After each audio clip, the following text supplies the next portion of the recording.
Cavalli and Jacob Roth. We're here in the beautiful community of Holstein as we are KRVN sizzling across Nebraska as we are here at Gentert Pack, which, as we're going to learn, is apparently home of the best bacon in Nebraska. We're excited to learn that.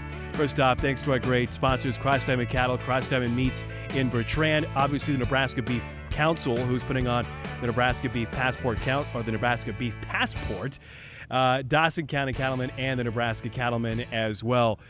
This is a spot that is widely renowned, Jacob, and I'm excited to learn more about it. No, it's one of the stops that we've heard about from other stops kind of over and over. We've heard about them, so it'll be interesting to kind of see what we see when we go inside, but that's a big claim on the side there, but I don't think I have anything else productive to say. I'm excited to head and just figure out what's going on. All right, let's go learn more from Mark Gentert of Gentert Pack, all part of the Nebraska Beef Passport Program and KRVN Sizzling across Nebraska. Hi, everyone. Tyler Cavalli, Jacob Roth, as we're here inside Gentert Pack, as is one of the many stops here on the Nebraska Beef Passport Program. We are joined by Mark Gentert, who is the owner and operator here of Gentert Pack.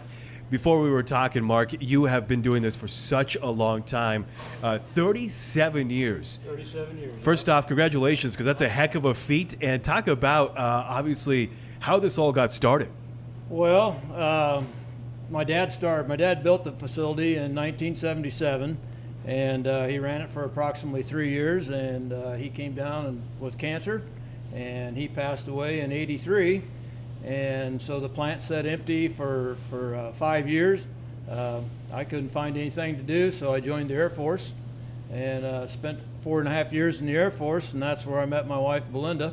She was in the Air Force out in California, and we ended up down in Texas. I was working at a meat plant down in Texas, and one of the foremen down there, he said, "Aren't you from Holstein, Nebraska?" And I said, "Yeah." He said, "There's a little meat plant up there that's for sale I seen," and I didn't even think anything about it being this one. And at that time, the bank had taken it over, and the entire facility was empty. I mean, it was just a shell, no equipment, no anything. And believe it or not, that was before we were married. I conned my wife into coming up here to take a look, and I promised her that we'd make millions. And 37 years later, here we are, and we're not millionaires by any means at all. But I got to give her credit for moving from LA to Holstein, Nebraska, and sticking with me all these years. So, well, that's quite the leap from LA to here. You drive through a lot of different little communities to get here, but right here in the center of Holstein, really, really cool facility. Obviously, we're here on the Beef Passport, and you guys have been a part of it, not only just the Beef Passport, but kind of the thought process behind it as well. Right, yeah. My daughter, our oldest daughter, who, like I said, is not working for us now, but she was kind of the brainchild to get the meat processors involved in the passport, and we have been members of the Nebraska Meat Processor Association since we started in 1988. It's a great organization. It helps people out get started or that have problems, and it's a, how do I want to say it? It's a, now at a loss for words, and people look at this, they're going to say Mark's got a loss for words, but it's a good interaction system where we all get together and we all can complain together and we all have a few beers together, but it's there to help out the meat processors is what it does. Talk about the evolution and the growth, really, I'm sure you guys have seen in 37 years. You talked about this edition that we're in right now, 20 years ago, but to where you're at now and what you guys now offer. Oh boy, yeah. When we first started, and I got to think back there too. When I first started, all I knew how to do was kill cows. I couldn't cut anything up. The sausage part of things, we had no idea what we were doing. Now thinking back, I don't know why we're still here, but we've had a lot of assistance over the years helping us, and a lot of good people over the years have helped us. The University of Nebraska, I mean, I've been to a lot of schools down there. Those people were excellent over the years. And, 37 years ago, you were kind of on your own. I mean, everybody kept their secrets. Nobody was willing to share or anything like that. It's changed. I mean, now, I like I said, I think I'm the old guy on the block anymore, but people call and want to know how we did this, what we did, what they can do to improve their sausage product. If I'm able to help, I do. I've always been willing to do that, and I've even been to some of the other processors in the state and had the opportunity to help them try to improve their products. So that's a big change from 37 years ago. No, definitely a lot of things have changed over the years. Again, we're talking with Mark Gentert, owner and operator here at Gentert Packing Company in Holstein, Nebraska. And another thing that we've talked about with pretty much every locker is kind of the things that change in terms of the evolution, but then 2020 was a curveball that really kind of everybody got hit with. What kind of changes have you seen since then? And I mean, outside of just being really busy, it seemed like a lot of people were. Well, and even then in 2020, I mean, we were busy then. I mean, we've been in the business 32 years, and then it just went nuts. We tried as best we could to maintain. We didn't try to schedule out as far as past what we could do. We did make a lot of people upset, but I always have stood behind my customers that stood behind me for the last 37 years, so they always came first. We worked through it. Yeah, don't get me wrong, the retail side of things were a nightmare. People were running out of meat, hamburger, things like that, but we've seen a steady growth in the retail since that. But I mean, that's part of the deal, but I think the younger generation has decided that I'll probably get sued for this, but the grocery stores aren't everything they're cracked up to be, so they tend to come out to these smaller plants and look for better deals. So, and I'm fortunate in the fact, guys, that I'm 35-40 miles from Kearney. I'm 25 miles from Hastings. Grand Island's not that far away, so I think I'm in a really good spot as far as the Tri-Cities are concerned and where we're at. Mark, tell me about when you roll up here to your facility in Holstein. It's known on your outside of the wall there on the sign. It says "Home of the Best Bacon in Nebraska." Tell me about that. How you got that name and why? Well, it's taken a lot of years to get there. I would compete every year with the rest of the guys in the Nebraska Association, and I'd get a second or a third or a fourth or an eighth, whatever. And finally, an older gentleman kind of showed me what he was doing and taught me a few of his secrets.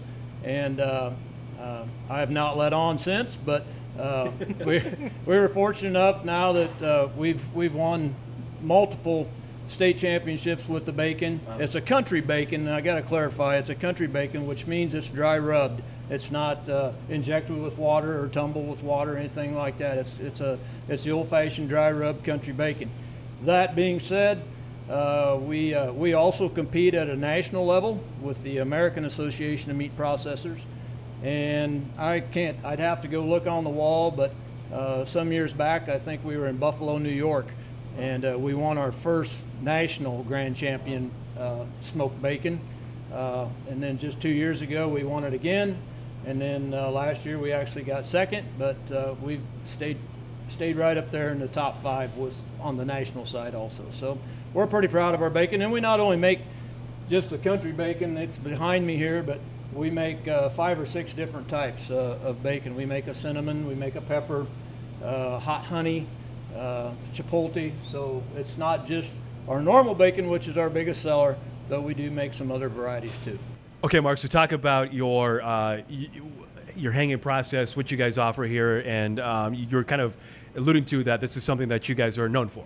Yeah, actually what it is it's been a calling card of mine since the day I started, but the dry age process, some guys want to go 10 days, some guys go 14.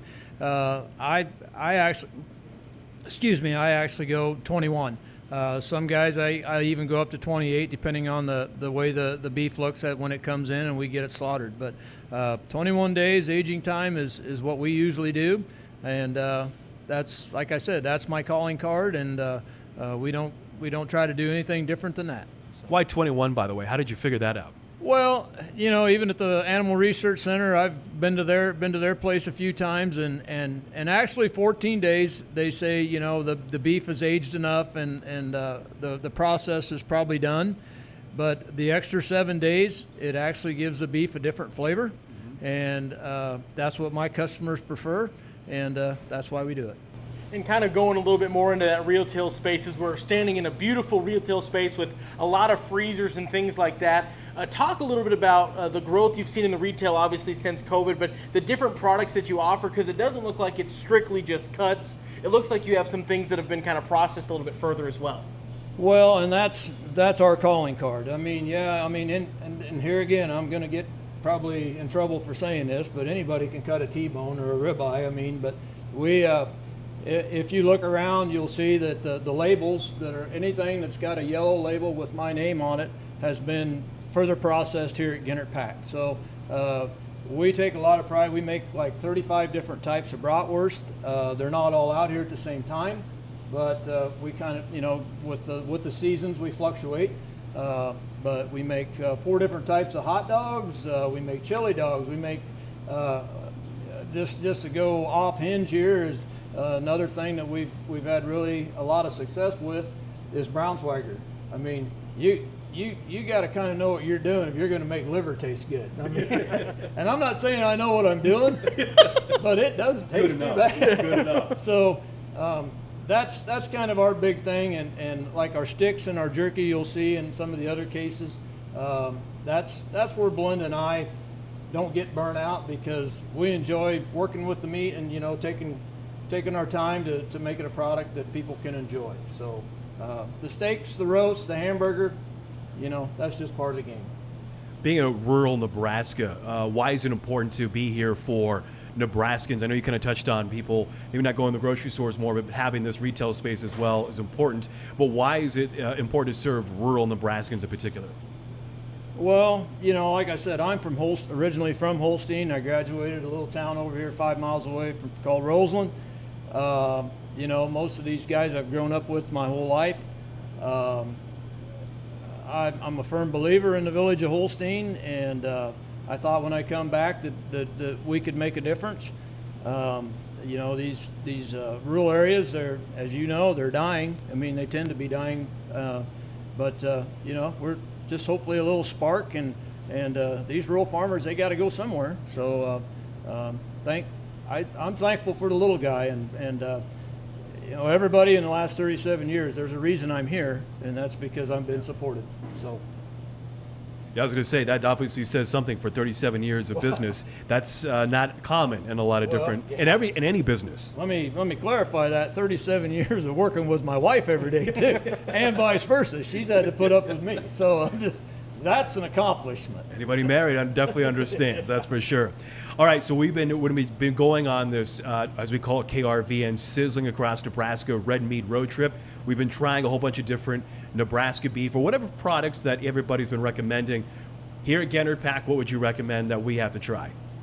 Well, of course, we touched on the bacon, but we do some other things, and actually they're right behind me, but the beef tri-tips, we make like 5 different styles of beef tri-tip. I don't know if you've heard of beef tri-tip, but we seem to sell a lot of them.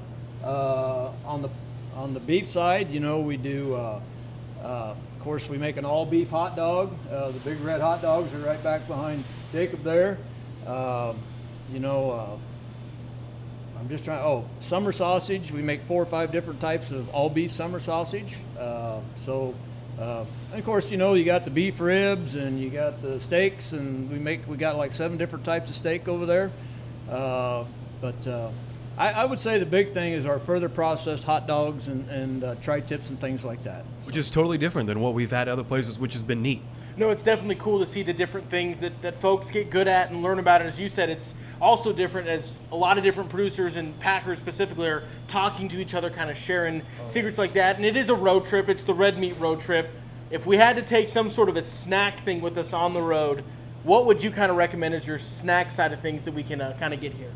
Well, and here I go again, tooting my horn. But last year down in Omaha at the National Cured Meat Show, we actually won grand champion on a pepper stick. So we have an all beef pepper stick here. We take that original recipe and we add to it. We add ghost pepper cheese to it to make it a little spicier, or we just sell the straight up pepper stick. We have regular beef sticks with cheese, beef sticks with jalapeno and cheese, but by far the pepper stick is our biggest stick seller. So I would say that would be what you would want to take with you if you're out cruising around. Not to pressure you too much, but every recommendation we've gotten been out of the park. So it'll speak for itself, I guess. I hope. I don't seem too worried about it here at Gentert Pack.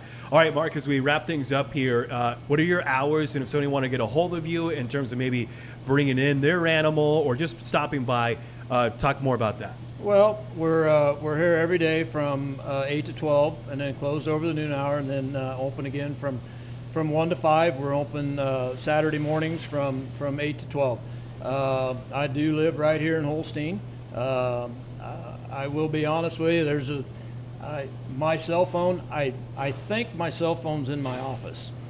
I'm not 100%. I'm not a big cell phone person, but my wife does have her cell phone.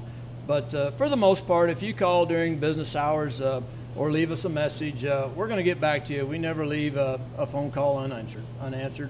And you know, I'm not going to lie to you, we're booked out probably into December.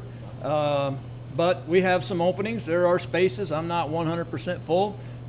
We do not process pork. Everything that you see out here, bacon and pork chops and whatever that we sell pork, we actually buy in and then further process. So we are all about beef. We did do whole carcass deer for 37 or 36 years. Last year was our first year of not doing it. It was a big challenge and a big change. You know, we average anywhere from 500 to 700 deer a year processing on whole carcass, but we just had some issues. Some things came up. It is what it is, but we still do boneless trim, the deer trim, and as you'll see here, I'll show you a little bit.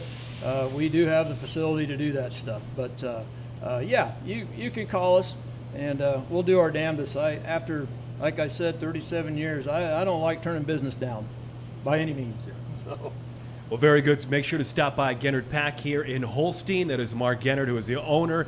37 years in a business. Stop by, pick something out if you would like to for stopping by, or learn more about how to get your animal in here as well. As we continue in KRVN, sizzling across Nebraska.